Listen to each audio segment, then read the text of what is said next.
Γεια σας, είμαι ο Greek Falcon και αυτό είναι ένα βίντεο tutorial για το πρόγραμμα PowerISO. Το PowerISO είναι ένα πολύ χρήσιμο πρόγραμμα και είναι και πολύ μικρό μάλιστα και μπορείτε να το βρείτε πολύ εύκολα, να το κατεβάσετε με torrent. Γι' αυτό θα βάλω και link στο description. Λοιπόν, το PowerISO, όπως είπα, είναι ένα πολύ χρήσιμο εργαλείο, μπορεί να κάνει σχεδόν τα πάντα. Μπορεί να κάνει copy, compress, burn, αλλά εμείς κυρίως αυτό που θα δούμε σήμερα είναι το mount.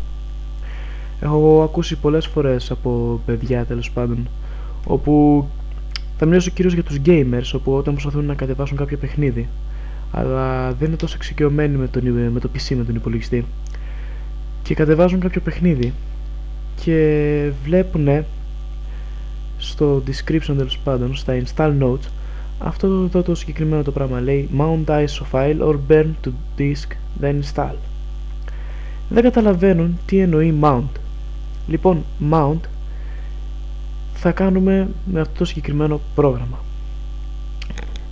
Mount κάνουμε τα αρχεία ISO και τέτοια αρχεία, δηλαδή δημιουργούμε με ένα πρόγραμμα σαν και αυτό εδώ εικονικούς δίσκους και κάνουμε mount σε αυτούς το παιχνίδι. Είναι σαν να έχουμε ένα δίσκο χωρίς να έχουμε το δίσκο, με λίγα λόγια.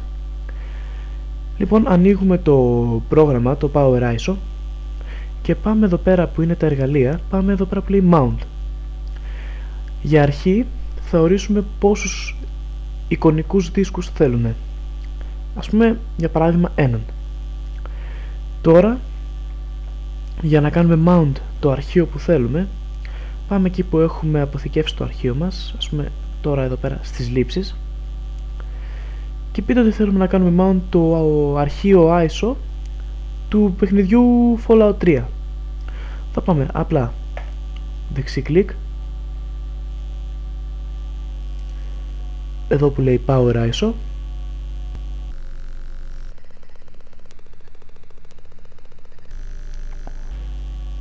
και Mount Image to Drive.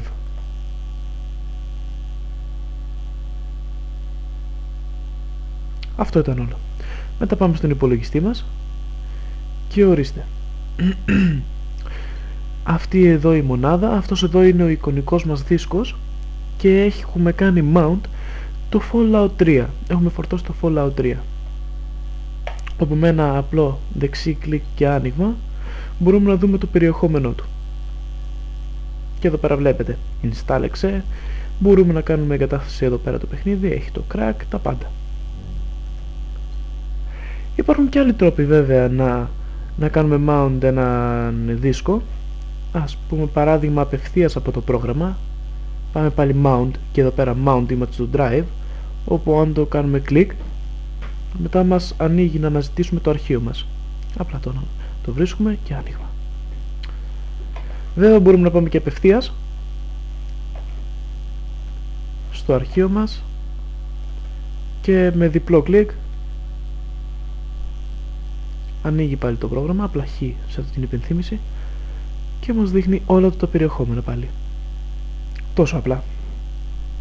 Λοιπόν, αν σας βοήθησε αυτό το βίντεο, κάντε subscribe, like, αφήστε comments, κάντε ερωτήσεις, ό,τι θέλετε. Αυτά από